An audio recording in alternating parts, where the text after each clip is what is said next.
It means भी जो हमने काम किया है वो सही नहीं है।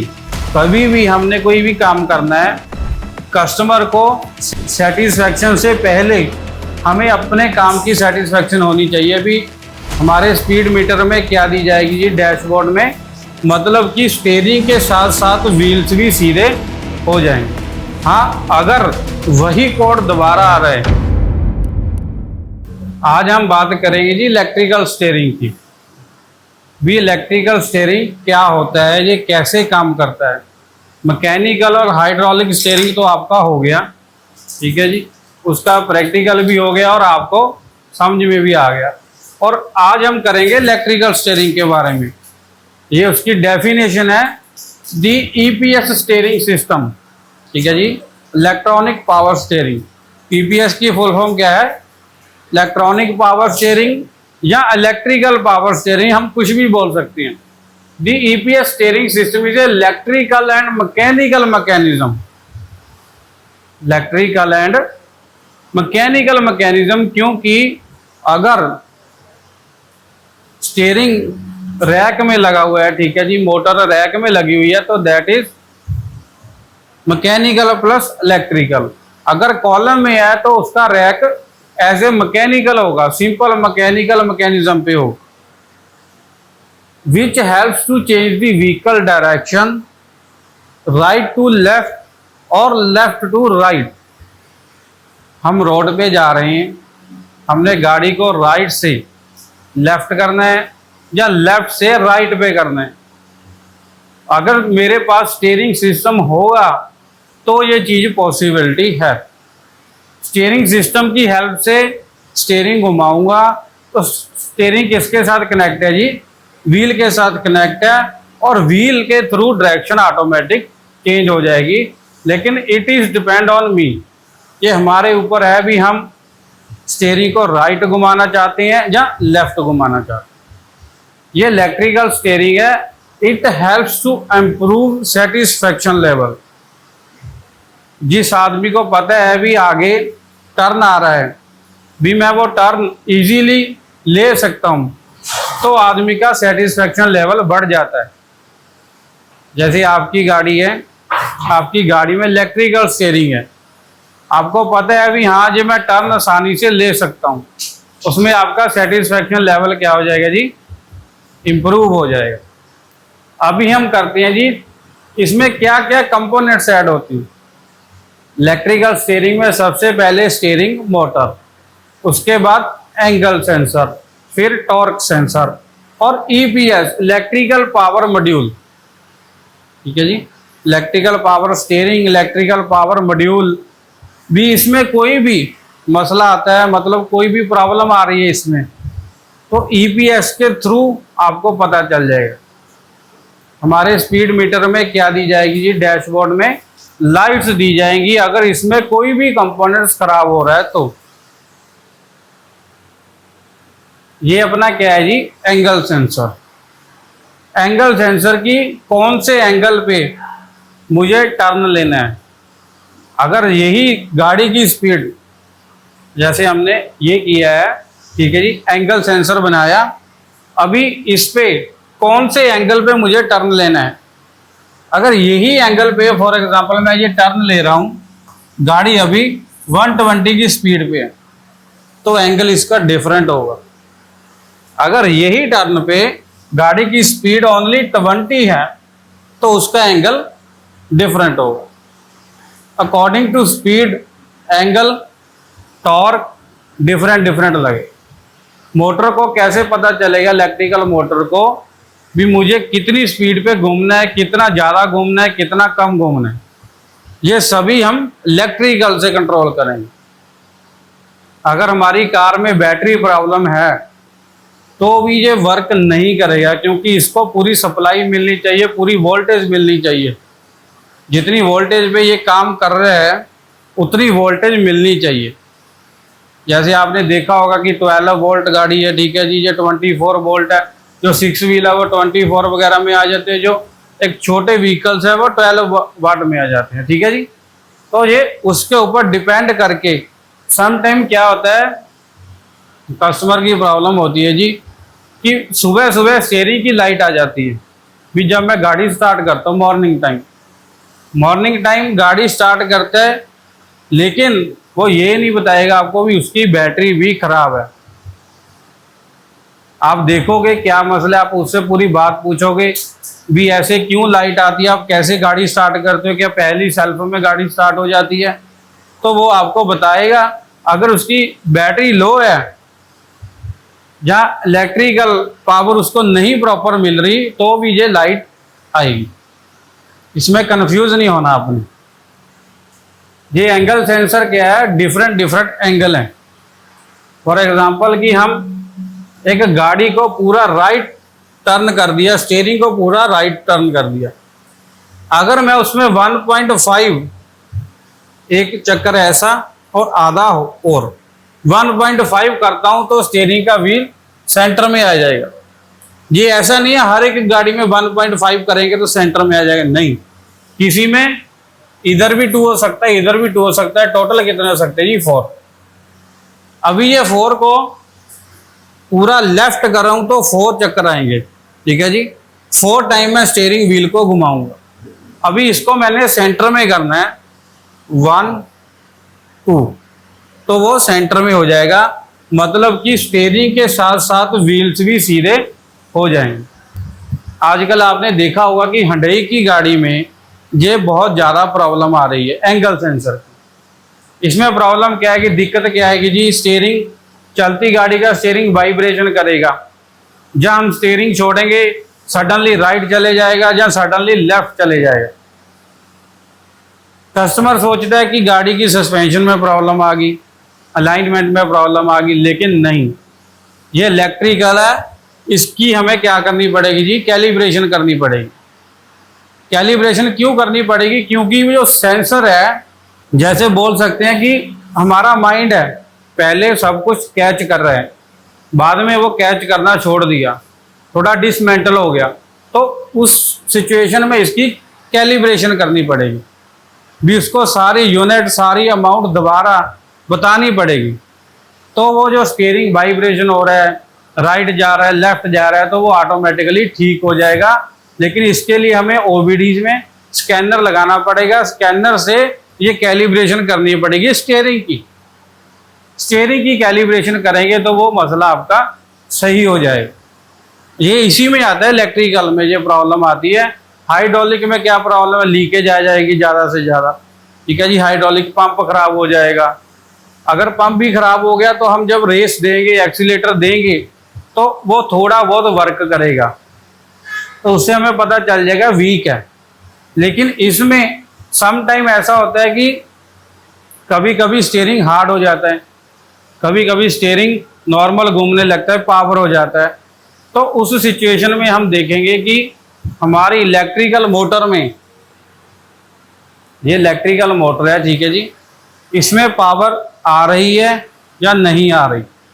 सम टाइम क्या होता है कि कभी पावर आ गई तो ये मोटर वर्किंग करनी शुरू कर दी और काम हो गया, सही काम हो गया। सम टाइम क्या है कि इसमें पावर ही नहीं आ रही, तो हम इसको पॉजिटिव और नेगेटिव दोनों लगा के डायरेक्टली घुमा के चेक कर सकते हैं कि हमारी मोटर में कोई मसला तो नहीं है। कई बार क्या हो जाता है, मोटर की ना स्पीड कम हो जाती है।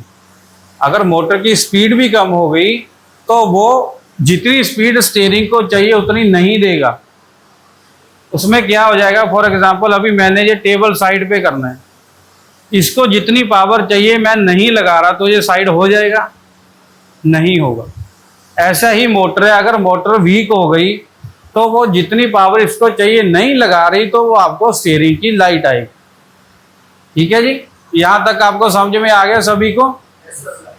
इसमें कोई डाउट आपको भी एंगल सेंसर कैसे काम करता है? और ईसीएम के साथ ये कनेक्ट होगा।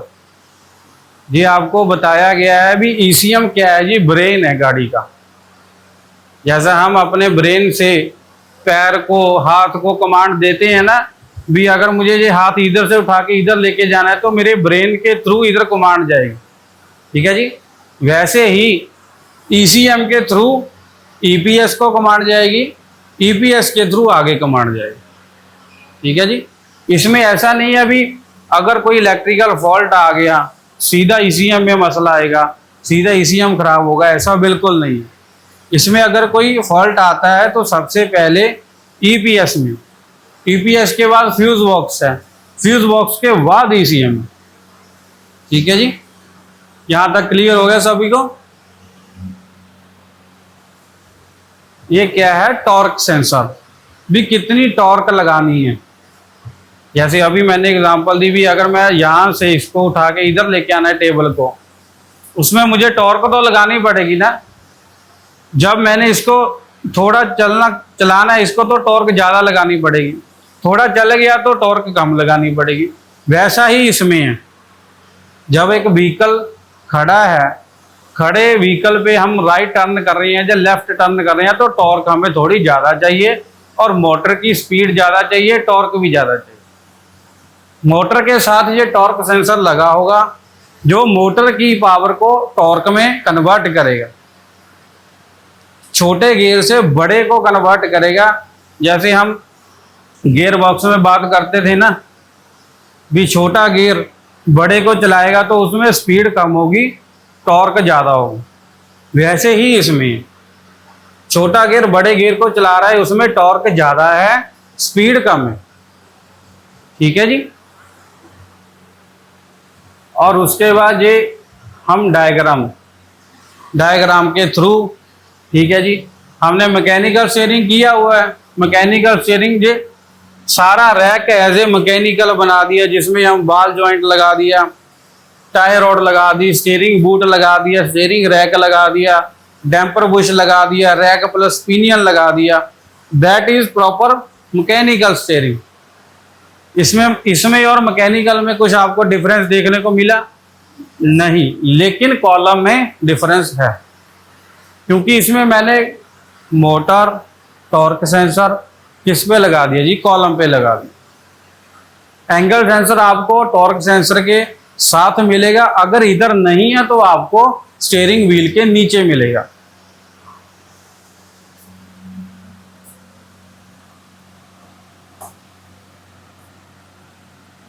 एंगल सेंसर पहले हमने सभी के बारे में बात की, उनके बारे में जाना कि ये पार्ट कैसे काम करता है, इसका क्या वर्क है, और फिर हमने उसको डायग्राम में फिट किया।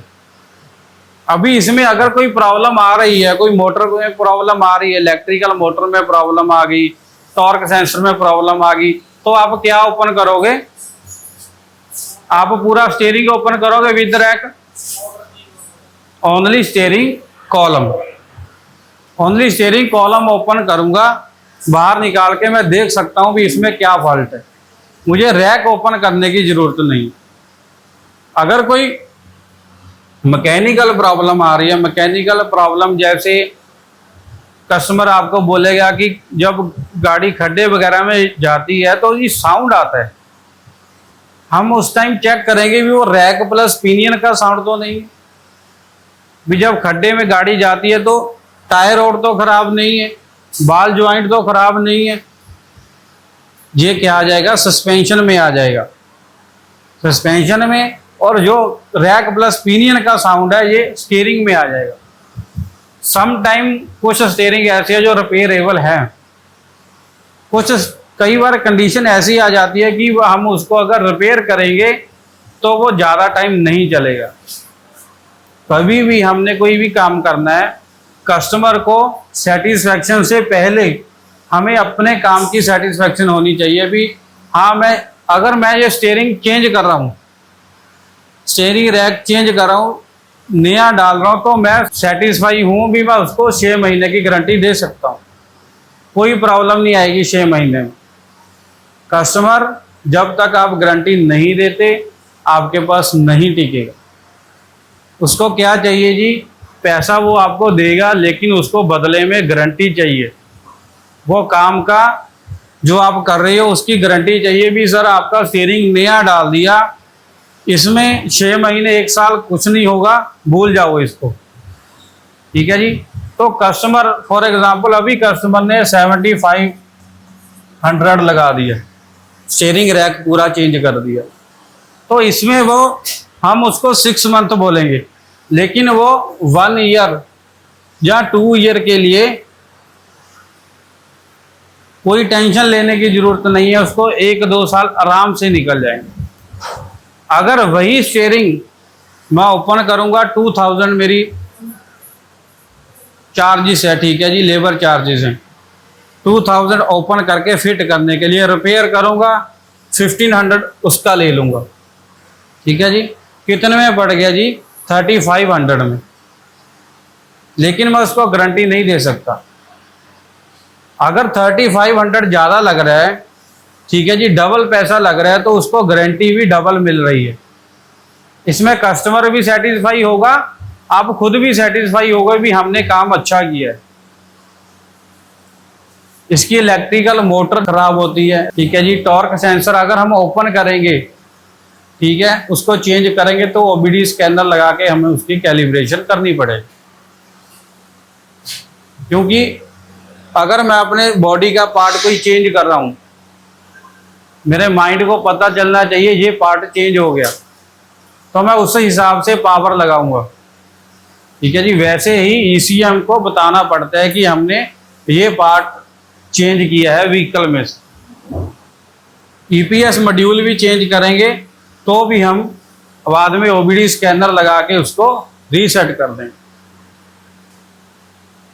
हाँ, अगर वही कोड दोबारा आ रहे हैं, वही स्टीयरिंग की लाइट अगेन आ रही है, इट मीन्स भी जो हमने काम किया है वो सही नहीं है, वो मसला नहीं था। हमने मोटर चेंज कर दी लेकिन मोटर इसका सल्यूशन नहीं था। अगर फिर भी स्टीयरिंग लाइट आ रही है तो हम पहले फॉल्ट इसका फाइंड करेंगे भी इसमें मसला क्या है, फॉल्ट क्या है, उसके बाद हम इसको सॉल्व करेंगे। जब हम कस्टमर को कोटेशन देंगे ना, उससे क्या है जी, थोड़ा टाइम ले लेंगे भी, हमें जी थोड़ा टाइम चाहिए इसको चेक करने के लिए। लेकिन अगर चेक करके कोटेशन दे के अगर आप बाद में बोल रहे हो कि सर ऐसा नहीं है, इसमें ये सामान भी डालना पड़ेगा, ये भी ऐड करना पड़ेगा, तो वो कस्टमर आपके ऊपर ट्रस्ट नहीं करेगा। तो ये काम हमने नहीं करा, ठीक है जी। इसमें अभी आपको फॉल्ट बताया जाएगा, अभी मैकेनिकल स्टीयरिंग में, हाइड्रोलिक स्टीयरिंग में और इलेक्ट्रिकल स्टीयरिंग में क्या क्या फॉल्ट हो सकता है। क्योंकि अभी आपने सारा कर लिया है, मैकेनिकल, हाइड्रोलिक, इलेक्ट्रिकल।